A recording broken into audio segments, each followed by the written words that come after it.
fica escuro demais. Fica escuro e todo mundo dorme.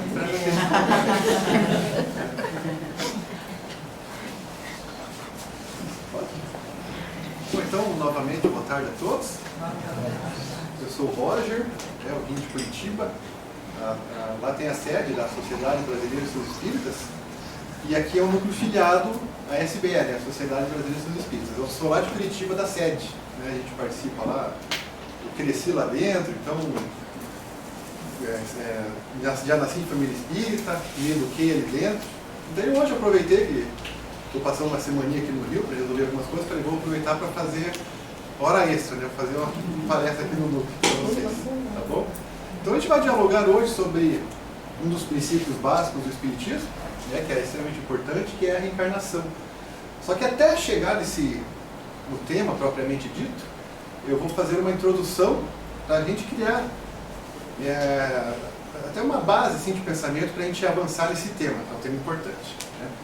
Então eu quero começar estimulando o seguinte: nós todos aqui já vivemos um pouco, o suficiente para observarmos algumas coisas importantes. Por exemplo, já observamos o mundo, essa imensidão toda que nos envolve, né? Já observamos a Terra, esse planeta bonito, do onde nós estamos neste momento, né? Nós todos aqui fazemos parte, convivemos neste cenário, neste ambiente que é o planeta Terra, né? E nós todos já tivemos a oportunidade de olharmos para nós mesmos, né? Nos questionarmos um pouco, entendermos um pouco quem nós somos, nos questionarmos, e fazendo essa observação, buscando esses questionamentos, nós alcançamos alguns conhecimentos, algumas respostas importantes, né? Por exemplo, um ponto importante que nós já alcançamos é: nós somos seres pensantes. Nós temos capacidade de evoluir, de aprender, de amadurecer, né? De crescer como pessoas, alcançar novas propostas, novos valores e etc. Concordam comigo? Portanto, eu acho que é um fato comum aqui, um fato que nós todos podemos validar, né, como verdade, que é: eu sou um ser inteligente. Certo? Basta a gente se perguntar o seguinte: será que eu sou um robô? Eu posso dizer que eu sou um robô, que existe uma programação e essa programação faz com que eu haja de acordo com ela? Nós sabemos que não. Eu não sou um ser programado e faço tudo dentro de uma programação computadorizada, etc. Eu sei que eu não sou isso, né? Então, eu não sou um robô, eu sou um ser inteligente, né? Pensante, etc. Da mesma forma que eu não sou uma marionete ou um fantoche na mão de alguém, na mão de uma outra inteligência, de uma outra força, seja lá qual for, né? Eu sei que eu não ajo de acordo com essas forças, outra pessoa age por mim, não. Eu sou eu. Por quê? Porque eu sou um ser inteligente, né? E mais do que isso, né, mais do que sermos seres inteligentes, pensantes, né, com capacidade de se adaptar, de mudar, de evoluir, de crescer, de alcançar conhecimento, valores, sentimentos, etc., nós conservamos uma singularidade, uma individualidade própria. Cada um tem a sua identidade. Eu não sou duas pessoas ou três pessoas juntas, fazendo as coisas juntos, e pensando juntos, e raciocinando juntos. Não. Eu sou eu. Cada um dos senhores tem a sua identidade própria. Você é você. Isso é extraordinário, né? Então, eu sou um ser inteligente, singular, possuo uma individualidade, uma singularidade própria, né? E mais do que isso, né? Eu tenho consciência. Essa palavra ela é extremamente importante, né? Então, o que é ser um ser consciente? O que é consciência? É você se reconhecer como um ser inteligente que possui uma individualidade própria. Então, a consciência é você se reconhecer como esse ser inteligente e reconhecer os demais que compartilham, né, de todo este ambiente juntos. Então, eu me reconheço como um ser inteligente e sei que cada um dos senhores também são seres inteligentes que possuem uma individualidade, uma singularidade, né? E nós todos aqui temos uma trajetória de vida extraordinária, né? Mas antes de avançar um pouquinho para isso, a gente tem que pensar o seguinte. Vamos pensar um pouco, só para a gente ampliar um pouquinho essa discussão, esse pensamento em torno desse tema. Vamos pensar, por exemplo, nos animais, né? No cachorro e no gato, que é mais fácil, né? Faz parte do nosso cotidiano. São seres inteligentes? Sim. Basta observar, conviver um pouco e a gente questionar um pouquinho aquilo que nós estamos vivendo, que nós estamos vendo e alcançar as respostas. São seres inteligentes, né? Eles conservam também o sentido de uma individualidade. Eles se adaptam ao espaço, à nossa casa, né? Se adaptam àquele ambiente, se adaptam às pessoas que estão ali, que alimentam, que cuidam deles, que dão carinho, etc. Né? E eles também desenvolvem um sentido de sentimento, afeto, reconhecimento. Mas nós temos que pensar o seguinte: o que difere o ser inteligente, que são os animais, de nós, seres inteligentes também, né? Nós temos que pensar o seguinte: os animais são seres inteligentes, conservam o sentido de uma individualidade, mas eles ainda não têm consciência do que eles são, eles não se reconhecem como seres inteligentes, né, aquilo que eles são. Eles não têm essa consciência. Eles ainda agem de acordo com o conhecimento da espécie, que é o instinto, né? O instinto, esse núcleo inteligente, ele é extremamente inteligente. Ele também cresce, se adapta, evolui, né? Porque também é um conjunto inteligente. Mas é instintivo, né? Os animais eles vão agir de forma instintiva. Então o que dá base para todas as decisões que os animais tomam é o conhecimento da espécie, o instinto, né? E nós, que já alcançamos essa individualidade, essa singularidade, tomamos decisões com base em quê? O que vai sustentar o nosso agir, as nossas escolhas, né, o caminho que nós vamos escolher, etc. É o instinto? Não. São os nossos valores, o nosso conhecimento, os nossos sentimentos. Porque nós, como seres inteligentes, individualizados, que temos consciência, nós agimos com base naquilo que nós alcançamos ao longo da nossa história de vida. O maior patrimônio que nós temos é a nossa história de vida. Então, desde o momento que nós surgimos, que nós alcançamos esse sentido dessa individualidade, nós passamos a agir por conta própria, a fazer nossas escolhas, tomar nossas decisões, escolher nossos objetivos, etc. E desde este momento, que remonta aí a milhares e milhares de anos, nós fomos trilhando a nossa jornada de vida, a nossa caminhada de vida. Passamos a enfrentar uma série de desafios. Conviver com as pessoas mais variadas possíveis. Passamos a viver culturas diferenciadas, com mentalidades diferenciadas, né? Momentos os mais diversos possíveis. E por mérito, nós fomos alcançando aquilo que nós somos hoje. Fomos alcançando conhecimento, fomos questionando as coisas que nós estávamos vendo, estávamos vivenciando, fomos colocando aquilo no nosso crivo da razão, fomos alcançando conhecimento, valores e sentimentos, né? Fomos nos dilapidando, crescendo, processo paulatino, lento, né? Mas contínuo, sempre caminhando para frente, né? Sempre evoluindo, sempre crescendo. Tanto é que hoje nós estamos aqui sentados de forma pacífica, todos juntos aqui numa casa, buscando cada um buscando algo, né? Sentindo assim, tranquilos. Ou seja, nós todos aqui, em algum momento da nossa trajetória de vida, já alcançou alguns valores que nos possibilitam isso aqui, este momento de estarmos aqui juntos, né? Será que nós alcançaríamos isso tudo, né, que nos dá sustentação aqui hoje, em apenas 30, 40, 60, 80 anos que nós estamos aqui? Evidente que não, né?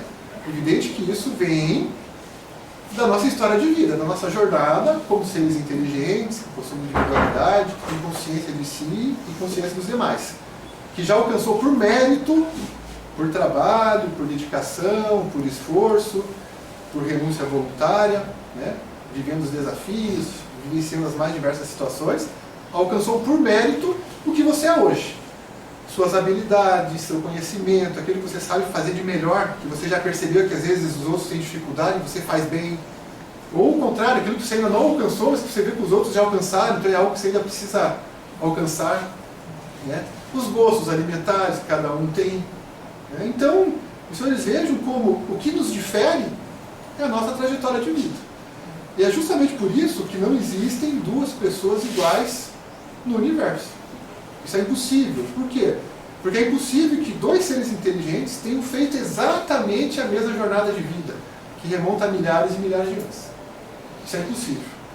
Então, por isso que nós somos iguais como seres humanos, como seres inteligentes, porém, por conta da trajetória de vida de cada um, somos diferentes na forma de agir, de pensar, das escolhas, das ideias, dos objetivos, dos gostos alimentares, dos valores, do conhecimento, dos sentimentos e etc. Né? Então, acho que esse é um preâmbulo importante para nós avançarmos um pouquinho. Eu acabei de conceituar, acho que sem os senhores perceberem, o que é o espírito. Então, o que é o espírito que nós tanto falamos? Somos nós. Então, o que é o espírito? Como é que a gente conceituaria o espírito? O espírito é um ser inteligente, que possui uma individualidade, que tem consciência de si e dos demais, que age de acordo com a sua trajetória de vida, com seus valores, sentimentos, conhecimento, que foi adquirido por mérito seu, por mérito próprio, ao longo da sua história, da sua jornada de vida. E assim eu conceituaria o espírito. E quem são os espíritos? Somos nós. Nós, seres inteligentes. Quem está dialogando agora? Espíritos encarnados. Eu sou um espírito encarnado, estou neste momento utilizando um veículo que é o corpo humano para poder fazer esse trânsito nessa frequência material, da mesma forma que os senhores também estão nesse mesmo ponto. Né? Tem um corpo, que é o que nos possibilita, o que possibilita o espírito estar aqui, vivendo essa frequência material. Certo? Então eu falei já da trajetória de vida de cada um, aí nós temos que pensar o seguinte: o que vai possibilitar que o espírito, né, o ser inteligente, se coloque em culturas diferentes, em momentos diferentes, conviva com pessoas diferentes, enfrente desafios diferentes para o seu crescimento, seu aperfeiçoamento? O que vai possibilitar isso é justamente o tema da nossa palestra de hoje. É a reencarnação. Então vejam que interessante. O que proporciona a nós, seres inteligentes, ao espírito, essa oportunidade de se vincular, de vivenciar situações diferentes, desafios diferentes, conviver com pessoas diferentes, etc., é o Instituto da Reencarnação. Que de tempos em tempos, né, nos coloca em situações onde nós vamos aprender, onde nós seremos estimulados a alcançar algumas coisas diferenciadas, sempre para o nosso aperfeiçoamento. Sempre que os senhores pensarem em reencarnação, esse princípio extremamente importante para o Espiritismo, nunca pensem no sentido simplista, negativo, deturpado, né, de que nós estamos aqui para sofrer, que nós estamos aqui presos na matéria, que nós estamos aqui para pagar algo que nós fizemos, que nós estamos aqui para resgatar algo que nós fizemos, que nós estamos aqui para fazer o mal, que nós estamos aqui... Essas ideias que nós aprendemos, né, ainda hoje trabalha-se um pouco dessas ideias, mas que nós, pelo menos nós, da Sociedade Brasileira dos Espíritas, que temos um cuidado em buscarmos respostas inteligentes, críticas, lógicas, racionais, já rompemos, né? já evoluímos, né? Já não vemos mais sentido em continuar sustentando esse tipo de resposta. Né? Seria reduzir este tema extremamente importante a simplismos que acabam deturpando o que realmente representa o processo reencarnatório. Né? Então, o que é o processo reencarnatório? É oportunidade. Mas oportunidade do quê? De crescimento, de aprendizado, de evolução. Esqueçam essa ideia que nós já alcançamos de dor, de sofrimento, de resgate, de pagar algo, de sofrer, de estar aqui preso e etc. Reencarnação é oportunidade de crescimento, de aprendizado. Para quem? Para nós, seres inteligentes. pelo Espírito. Né? Para nós trilharmos essa nossa trajetória de vida, né, que é extraordinária. Nós todos aqui temos missão. Porque nós todos aqui já alcançamos algo e precisamos alcançar algo. Então nós todos temos algo a oferecer e algo a aprender. Nós todos. Né? Portanto, todos têm missão. Ninguém está aqui a passeio, ninguém está aqui desamparado, ninguém está aqui largado, todos com um objetivo. Aprender algo e possibilitar que outros, né, facilitar às vezes que outros alcancem algo que você já alcançou. Ninguém reencarna para fazer o mal. Nós todos reencarnamos sempre com sentido construtivo, sempre com sentido de aprendizado. Certo? Muito bem. Quando nós pensarmos então na Terra, né, nessas oportunidades que a reencarnação nos proporciona, nós temos que pensar que a Terra é uma escola. E é uma escola para o espírito. Né? Aí tem uma analogia que eu faço, né? Um exemplo que eu gosto de utilizar que facilita bastante nós entendermos algumas coisas. É um exemplo bem simples, mas que, pelo menos para mim, é bem esclarecedor, que é o seguinte. Vamos supor que todos aqui têm um filho. Tá? Todos têm um filho e os senhores precisam matricular esse filho na escola. Porque os senhores sabem que é importante para ele crescer, se desenvolver, alcançar conhecimentos, valores, etc. Né? Nós sabemos dessa importância. Então, preciso matricular o filho na escola. Temos duas opções. Tá? E eu quero saber qual dessas opções os senhores escolheriam. A primeira escola é aquela escola tida na região como pagou, passou. Sabe aquela escola que você não precisa frequentar aula, não precisa nem entrar na escola, não precisa fazer prova, responder chamada, não precisa fazer nada. Você chega lá no final do ano, no final do período, retira o seu diploma e está aprovado. Não precisa fazer nada. Então essa é a primeira escola que os senhores têm como opção para matricular o filho. A segunda escola é aquela escola temida da região. É aquela escola que todo mundo tem medo, porque é aquela escola que mais... é aquela escola difícil. É aquela que vai cobrar o máximo do aluno. Você não pode se atrasar. Os professores serão os melhores professores disponíveis. As provas serão as provas mais difíceis possíveis. Se você... a tolerância é quase zero. Se você ficar abaixo da média ali, você vai reprovar de ano, vai ter que refazer tudo novamente. Essa é a segunda opção. Eu pergunto para os senhores, né, se todos estiverem em sã consciência, né, com sentido de responsabilidade, em qual escola os senhores matriculariam o seu filho e os seus filhos? Evidente que qualquer pessoa em sã consciência buscaria a melhor escola, mesmo sabendo que o filho vai sofrer, né, que às vezes o filho vai reprovar, vai ter que refazer, que os professores às vezes vão cobrar muito dele. Mas nós sabemos que quando ele concluir aquela jornada, que ele terminar aquele período, né, aquele ano, aquele período naquela escola, por mais difícil que seja, quando ele concluir, ele vai sair dali muito maior, muito mais preparado para a vida, com muito mais conhecimento, mais valores, mais sentimentos, enfim, um ser diferenciado, um sujeito completamente diferenciado em relação quando ele entrou, quando ele se matriculou. Agora puxem essa analogia para nós, para o espírito, para cada um aqui. Né? Deus, essa força inteligente, causa primária de todas as coisas, né? Essa inteligência extraordinária que está por trás de tudo, e que nós viemos dessa inteligência. Somos seres inteligentes e viemos. Você imagine, se nós somos seres inteligentes, imagine quem nos criou. É uma inteligência muito maior. Se o efeito que somos nós é inteligente, a causa por trás disso só pode ser ainda mais inteligente. Né? Em algum momento da história chamamos Deus. Né? Portanto, Deus, faça uma analogia do Pai, né? Então Deus, sendo nosso Pai, Ele vai buscar para cada um de nós sempre as melhores escolas.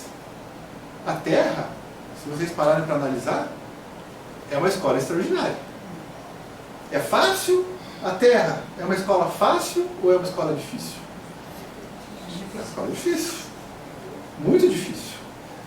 Eu poderia convocar cada um dos senhores aqui, a virem aqui na frente, não vou fazer isso, mas eu poderia chamar cada um aqui, ver se os senhores viriam aqui e relatariam assim, de forma resumida um pouco da vida dos senhores nessa oportunidade. Contem um pouquinho resumidamente o que os senhores já passaram, as situações, os momentos bons, os momentos difíceis, dificuldades, e nós viríamos que todos aqui, sem exceção, já passaram por momentos turbulentos. Nós todos aqui, a grande maioria, já passou por problemas financeiros, já perdeu pessoas próximas, já tivemos problemas, às vezes, com uma outra pessoa, com o cônjuge, com o pai, com mãe, com família, com amigo. Já tivemos problemas no trabalho, já tivemos problemas na rua, nós vivemos numa cultura de insegurança, né, num país inseguro, então todos aqui já tiveram problemas com questão de segurança, já tivemos problemas de saúde, nós todos, desde uma coisinha simples, uma dor de cabeça, alguma coisa, até algo mais grave, nós todos já passamos por isso. Portanto, vejam como a Terra não é fácil, nós sabemos disso, mas quando nós vencermos esse estágio, que nós concluirmos, né, esse período nessa escola, nós vamos olhar para trás e vamos ver tudo que nós fizemos nessa oportunidade, tudo que nós passamos, tudo que nós enfrentamos e tudo que nós crescemos, e como foi bom para o nosso crescimento. Como todos esses desafios, esses momentos de dor, esses momentos difíceis foram importantes para o meu crescimento. Como eu alcancei valores, como eu alcancei sentimentos, como eu mudei a minha forma de ser, os meus objetivos de vida, como eu me tornei uma pessoa muito mais madura, né, muito mais forte, muito mais preparada para qualquer tipo de desafio. Essa é a nossa trajetória de vida. Né? Eu costumo dizer o seguinte, tem uma outra analogia, né, que algumas analogias são boas para a gente, às vezes, fixar em aquilo que a gente está querendo dizer. Tem pessoas que, às vezes, reclamam de tudo, nada está bom, Deus não existe. Né? Às vezes a pessoa está numa situação tão difícil, não está enxergando uma luz no fim do túnel. Aí a gente tem que, eu faço uma analogia que é a seguinte: se a gente pegar uma criança, né, vamos voltar para a ideia da criança, e nós vamos pegar de novo a ideia de que nós temos um filho, né, e nós precisamos levar o filho para tomar vacina, por exemplo. Por quê? Porque nós sabemos que a vacina é extremamente importante para a criança, para a imunidade, para a saúde dela, etc. Né? Aí, se eu pegar a criança e falar assim, filho, nós vamos ali no postinho de saúde tomar uma vacina. O que é isso? Não, um médico, uma enfermeira, vai colocar uma agulha aqui no seu braço e vai injetar um líquido. A criança vai espernear. Ela não vai querer ir. Né? Você vai ter que, quem sabe, num primeiro momento, meio que levar à força, porque você sabe que é algo para o seu bem. É algo necessário para o seu bem. Hoje, quem sabe, a criança não tem condições de entender aquilo, que lhe falta base, conhecimento, mas em algum momento ela terá. Né? Então a gente pega essa criança meio que à força, né? Levamos lá para o postinho de saúde. Quando o médico colocar a agulha, injetar a agulha no braço, a criança esperneando, a gente congela o tempo. Congelou. Aí a gente pega aquela criança e pergunta para aquela criança: o que você acha do seu pai? Naquele momento de sofrimento, de dor que a criança está esperneando. Né? O que você acha do seu pai? O que a criança vai falar? Que o meu pai só quer meu mal, só quer que eu sofra. Vai questionar um monte, tudo no sentido negativo. Por quê? Porque nós pegamos aquela criança, aquele ser inteligente, quem sabe num dos piores momentos da vida dela. Um momento onde ela está desesperada, está se sentindo insegura, não está vendo luz no fim do túnel, está tudo complicado. Então ela vai questionar: meu pai não existe, meu pai só quer meu mal, eu estou aqui para sofrer, etc. Né? Mas a gente descongela o tempo, a criança tomou a vacina, passou ali 10 minutinhos, ela já esqueceu, já passou a dor. Aí daqui a pouco aquela criança vai crescer e vai ver: puxa, como foi bom, eu tenho mais saúde, não peguei algumas doenças, etc. E vai, quem sabe, vai até agradecer ao pai. Pai, obrigado por você ter me levado, ter tido essa coragem, esse ímpeto de me puxar até lá e me fazer tomar a vacina. Agora vamos pegar vamos nos colocar de novo nesse exemplo.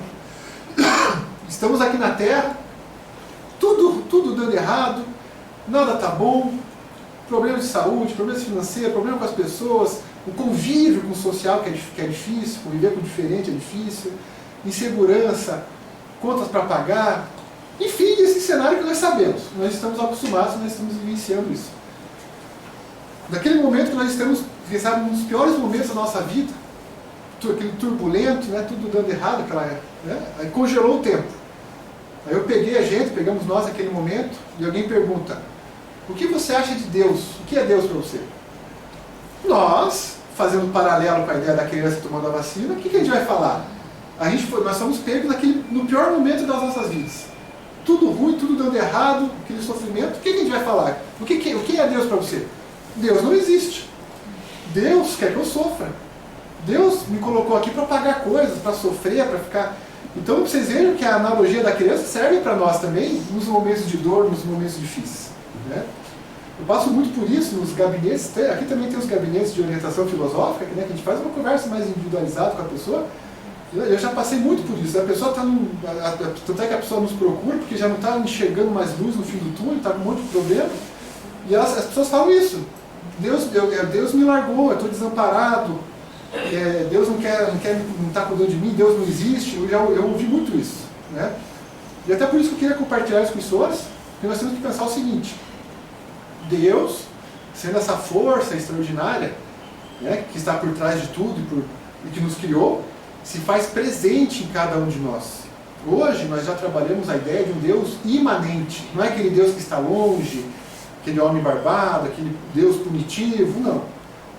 Nós, vindo dessa inteligência, nós temos a assinatura de quem nos criou em cada um de nós. É igual o quadro. Eu vou pintar vários quadros, por mais que eu não assine os quadros, a minha assinatura estará em cada um deles, pois fui eu que fiz, mesmo não assinando fisicamente. A minha essência ela está em todos os quadros, pois fui eu que criei. Deus está presente em cada um de nós. Os senhores queiram ou não queiram, Deus se faz presente em nós, imanente em nós. E para nós alcançarmos esta força, né, buscarmos essa energia, este impulso positivo, nós não precisamos de uma casa religiosa, nós não precisamos de uma pessoa, às vezes um líder religioso para fazer intermediação, nada disso. Eu, comigo mesmo, né, faço essa comunicação com Deus, em qualquer lugar onde eu estiver, a qualquer momento. Basta eu buscar, né, essa presença que se faz imanente em cada um de nós. Essa presença viva e constante, que é Deus em cada um de nós. Portanto, se os senhores estão passando por algum momento de dificuldade, não esqueçam, os senhores não estão desamparados. Nós nunca estaremos desamparados. Nós todos fazemos parte dessa inteligência. E se nós pararmos para observar, tudo é extremamente organizado. Tudo é extremamente inteligente. Você não vê nada solto, largado, sem função. Olhe para a natureza. Tem alguma coisa sem função na natureza? Até os insetos, que às vezes nós não gostamos, vamos pegar pernilongo, vamos pegar esses insetos todos que às vezes a gente fala, por que esses bichos existem, esses insetos existem? Tem uma função para a manutenção do equilíbrio, para a manutenção da vida aqui na Terra. Tudo tem uma função aqui. E nós também fazemos parte desse todo inteligente. Portanto, em momento algum, nós estamos soltos, largados, desamparados. Isso é muito importante de nós alcançarmos. Né? E quando a gente alcança essa ideia de que tudo é organizado, né, nada está solto, em momento algum nós estamos desamparados, isso nos leva também a alguns questionamentos que nós temos que colocar dentro de um sentido inteligente. Se tudo é inteligente, né, nada está solto, largado, sem função, faz sentido eu pensar que quando eu deixar a Terra, quando meus plexos de energia não derem mais sustentação para a vida, para que o espírito permaneça aqui, né, com esse corpo, existe a possibilidade do meu ser inteligente, do espírito, permanecer aqui. Então rompeu-se os plexos de energia e eu morri, né, desencarnei. O corpo físico já não tem mais essa sustentabilidade de energia. Não faz sentido hoje, em pleno século XXI, terceiro milênio que nós estamos, com o conhecimento que nós já alcançamos, nós não vemos mais lógica acreditar que o espírito possa ficar desamparado, solto, vagando, sem ter o que fazer, atolado em lama, no inferno, como nós ainda temos forte essa ideia, ou no purgatório, ou no umbral, que nada mais é do que o inferno da igreja trazido do espiritismo e ganhado uma roupagem nova. Né? Não faz mais sentido. Fez sentido em algum momento? Fez.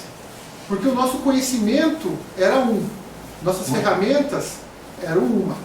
Hoje, com o conhecimento avançando, nós todos avançando, a tecnologia avançando muito, nós já temos condições de recontextualizar, né, as respostas que nós buscamos para uma série de situações. Uma delas é essa. Então, ou eu acredito que tudo é organizado, né, que essa força inteligente, Deus, né, é extremamente organizado, está por trás de tudo, que eu faço parte desse todo organizado e inteligente, ou eu acredito que ainda as coisas possam não ter função, possam estar largadas, que a gente possa estar desamparado, que a gente possa estar vagando por aí desamparado, perdido. Uma coisa não vai caminhar junto com a outra. Nós, que buscamos sempre colocar tudo no crivo da nossa razão, do nosso conhecimento, da nossa inteligência, passando pelo nosso crivo de cada um, nós não vemos mais sentido continuar sustentando esses simplismos, que não fazem outra coisa senão aumentar o medo da pessoa, criar angústia, deixar a pessoa mais desequilibrada. Qual é o bem que dá? Qual é o bem que uma pessoa proporciona, dizendo, por exemplo, para uma mãe que perdeu o pai, né, que o teu pai desencarnou, mas ele está sofrendo, ele está atolado em lama, ele está queimando em fogo, ele está perdido, ele está solto aí, desamparado. Qual é o bem que isso faz? Não tem sentido nenhum se nós pararmos para pensar de forma lógica. Só vai aumentar a dor daquela pessoa, o sofrimento, a pessoa vai sair dali pior do que quando ela chegou. A mesma coisa, quando nós paramos para pensar ainda, que ainda é forte, a gente luta aí há décadas contra essa ideia da obsessão, de que espíritos possam agir no sentido negativo contra nós, nos fazermos tomar decisões erradas, fazer coisas erradas, bater na mulher, cometer crimes. Não faz sentido pensar nisso hoje, em pleno século XXI. Fez sentido em algum momento? Sim, porque era o possível do nosso conhecimento explicar algumas coisas. Mas hoje já não é mais. Ou eu fico com o livre-arbítrio, que também é um princípio extremamente importante para o Espiritismo. Eu só existo por conta do livre-arbítrio. Esse ser inteligente que eu sou, essa individualidade que eu conservo, que eu tenho, essa consciência que eu tenho, só é possível por conta do livre-arbítrio. Caso contrário, seria um robô, seria uma marionete, seria um fantoche na mão de alguém. Eu não sou.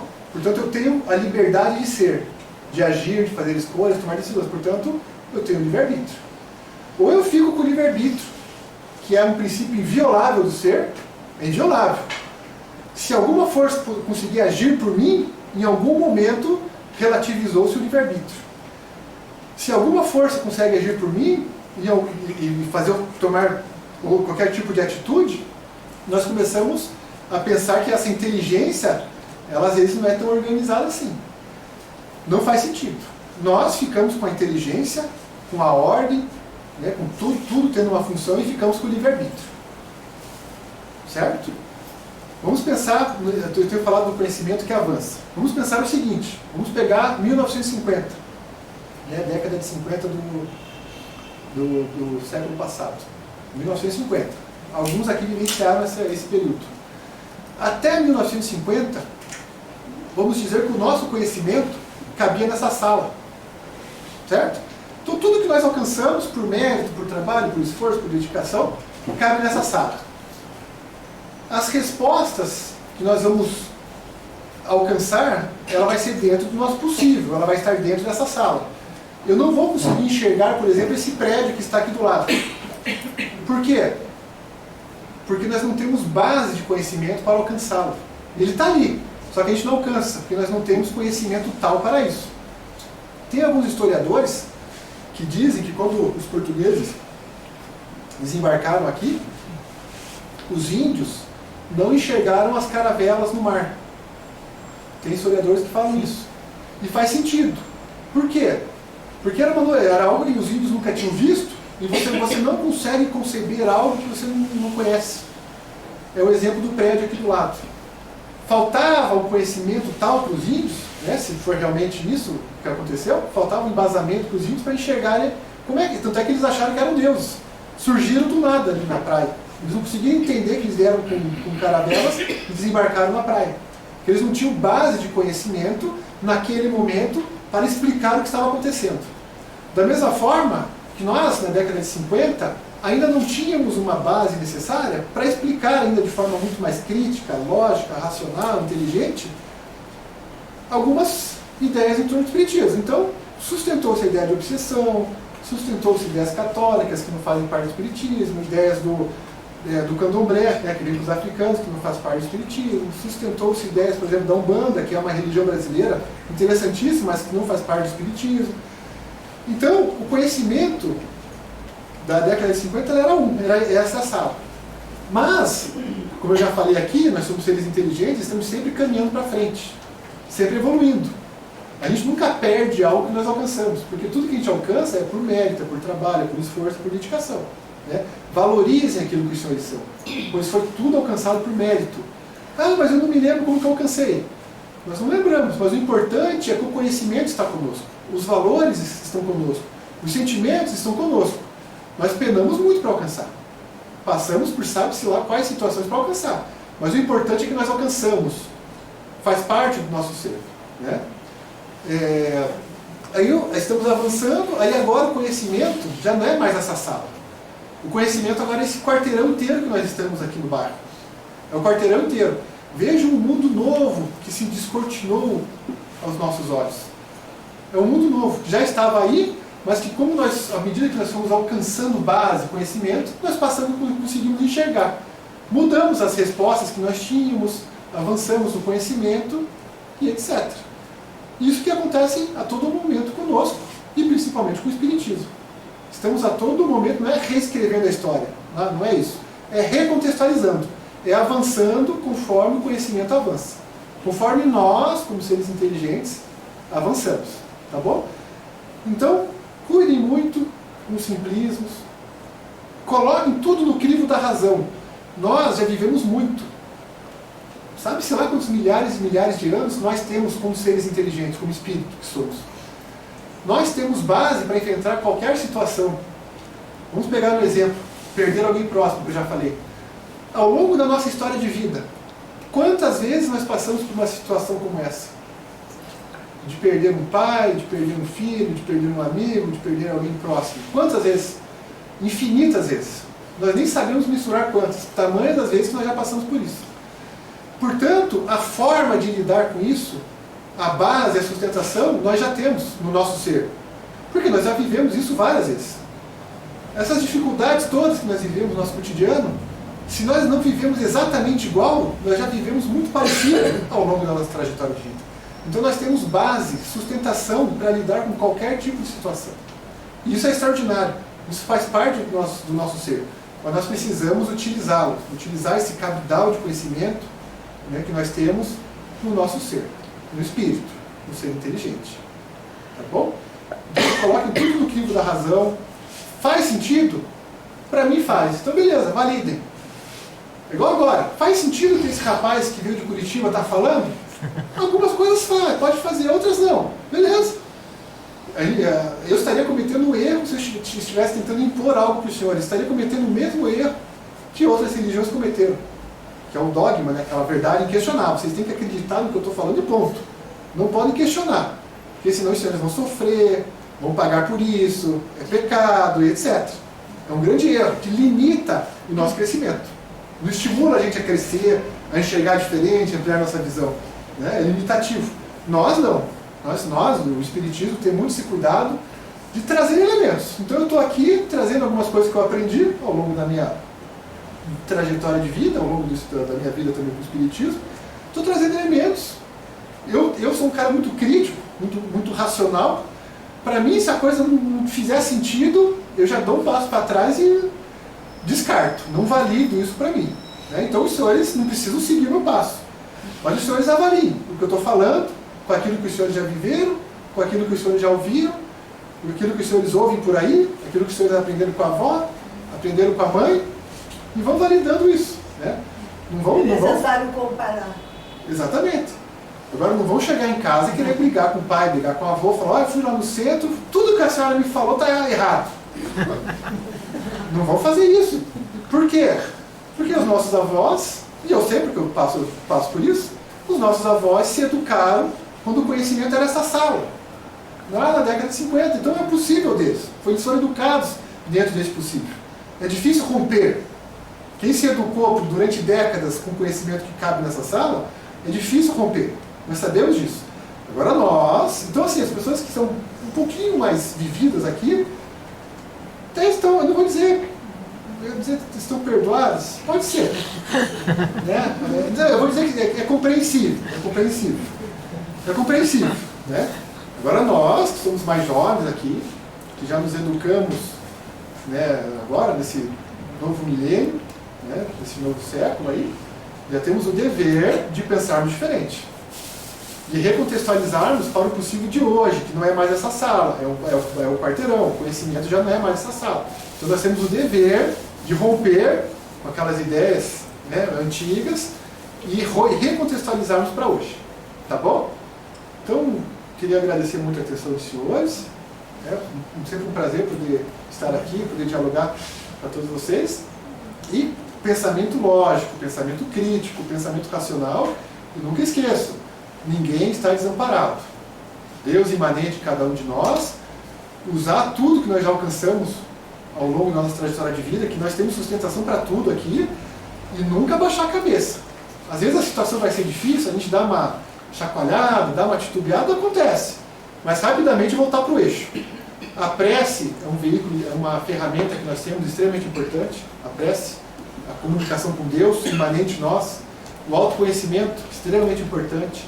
Pensamento, extremamente importante. Eu estou bem, eu sou forte, eu sou feliz. Está difícil, mas eu vou vencer. O que eu estou aprendendo com tudo isso que eu estou passando? De começar a tirar as coisas boas disso tudo. Porque a Terra, eu vou repetir, é uma escola. E não é aquela escola fácil. É a escola difícil, porque é aquela escola que vai nos preparar melhor para a vida. E que nós vamos agradecer quando nós deixarmos essa escola, olharmos para trás e falar, puxa, como foi bom, como eu aprendi. Foi difícil, mas foi um aprendizado excelente para o meu ser, para o meu espírito. Tá bom? Então, alegria, felicidade a todos. Obrigado.